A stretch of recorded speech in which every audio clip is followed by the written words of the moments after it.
Здраво живо, јас сум Димче и добре дојдовте во уште едно мое видео. Овој пат одиме да ги истражиме преостанатите енергетски кули во Босна, односно во близината на Мостар има зачувано старо место во кое што се уште стојат енергетските кули. Пајде да одиме да ги снимаме и да позборуваме малку за тој изгубен механизам. А еве сега одиме и кон една од енергетските кули. Во ова селце има зачувано 2 кули. Сега одиме кон првата, да ви ја покажам, да ја видите, а потоа и ќе ви раскажам нешто за неа, за кулите и за тие заборавени механизми. Сега одиме само да ја видиме, да добиете слика за што се работи, потоа ќе ви раскажам за нив. Ова е влезот во енергетската кула и како што гледате, ова кула има само еден влез. Тоа е многу тесен влез.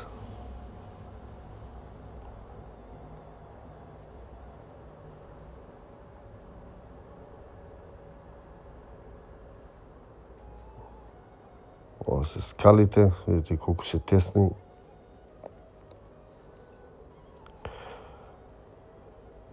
Ова е првата просторија доле. Сега ќе се качиме и горе да ви ја покажам и поголемата просторија. Скалите се многу лизгави, многу е тешко да се оди по нив. Преминот тука е многу тесен и мислам дека ова е сето направено за мал број на луѓе или за еден единствен човек. Иако не кажуваат дека ова е за одбрана и би требало да има многу луѓе тука. Јас не верувам во тоа, еве внатрешноста на кулата. Видете го само обликот.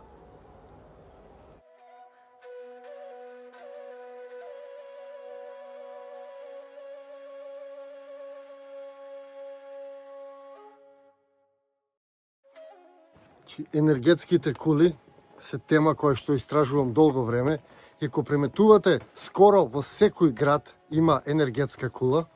Преименувани се, некои се во стражарници, некои во одбрамбени места, поново се направени саати.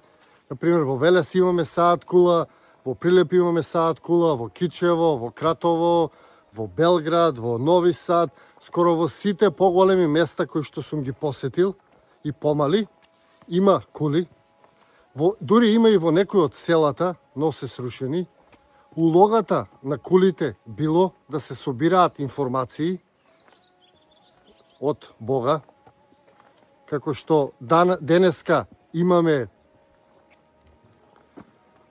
свештеници, порано имале луѓе кои што влегувале во тие кули и влегувале во длабока медитација или во длабоко тихување и добивале одредени информации за тоа што ќе се случи, во која насока треба да оди народот и слично. Исто така служеле и за лечење, затоа што формата на кулите создава многу негативни јони, кои што се добри за човечкото тело, и ако влезете во било која кула и измерите, ќе видите дека има огромна количина на негативни јони. Јас на мојот имот направив еден мал експеримент и направив една енергетска кула. Значи, ја направив по принцип на овие стари енергетски кули. За да биде енергетската кула ефикасна, таа треба да биде направена од природни материјали и треба да биде заземјена. Значи, тоа е многу важно, а самата форма ја привлекува таа космичка енергија. И јас токму тоа го направив на мојот имот. Направив една мала енергетска кула и се почна како лудо да ми расте на имотот. И енергетската кула на мојот имот се покажа многу ефикасна. Мора да гледам каде одам, симувам по скали, додека ви снимам. Затоа што се почна да расте околу неа како лудо. И тука јас ја видов силата на таа енергија, која што има. Значи, формата привлекува енергија ја носи во земјата и ја испушта повторно земјата нагоре. Тоа е заборавен механизам кој што нашите предци го користеле и го знаеле. А еве и другата енергетска кула. Во селцето има две зачувани енергетски кули. Еве и другата, и секако оваа е пренаменета во саат, односно се пишува дека било направена за да биде саат. Оволку голем објект за само да биде саат, иначе секаде овие коли се пренаменети во саати, како некој да им диктира како да биде. Сигурно им диктира. Многу од овие стари знаења се заборавени, меѓутоа еве во ова селце се зачувани кулите. Иначе сега малку ќе ве прошетам низ селцето, да го видите и самото селце, преубаво е.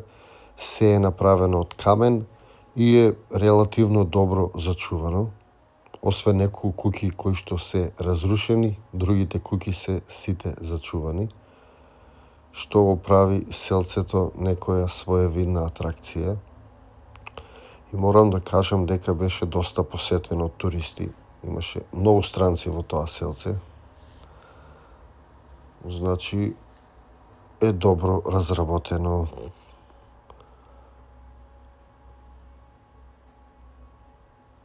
Се е од камен во селцето, сите куќи, сите патишта, сите ѕидови. Секако и тука се енергетските кули, иако денеска не знаеме да ги користиме, сепак тие зрачат некоја количина на енергија, сигурно не толку како порано, меѓутоа сигурно и сега зрачаат. Еве ги уличките на селцето, тесни си се, таман колку за луѓе да се движат, мислам нека тука никакви возила не се движеле, освен луѓе. Сите покриви се од камен, од плочи од камен, што се едни од најиздржливите покриви. А архитектурата е многу слична на нашата. На таа стара архитектура која што била секаде распространета. Овде се качив на повисоко, за да ви го снимам целото селце. Не направив снимки од дрон, затоа што имаше премногу ветер, а дронот ми е лесен, па ми беше страв да не го изгубам некаде кој ќе го бара во овие куќи. Меѓутоа ете се качив на повисоко, ви направив доста добри снимки од селото, така да можете да го видите и целото селце. Инаку селцето се вика Почитеј и се наоѓа некои 20 километри после Мостар. И лесно се наоѓа, мислам, доколку некој сака да го посети, лесно ќе го најде, како и многу други места тука во Херцеговина. Многу лесно се наоѓаат, секаде има табли, секаде има одбележја, така да мислам дека може да учиме од нив. Мислам, ние од сите може да учиме затоа што сме последни, меѓутоа ете, да кажам.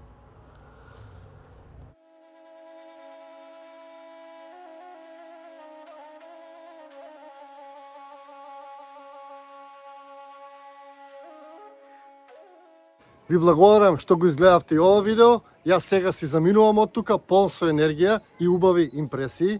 И за крај да ве потсетам да се претплатите. Доколку сте во можност да станете членови, уште подобро. Доколку не, да сте ми живи и здрави, јас секако сите ве сакам. Ви благодарам, ви го посакувам секое добро и се гледаме во некое мое наредно видео.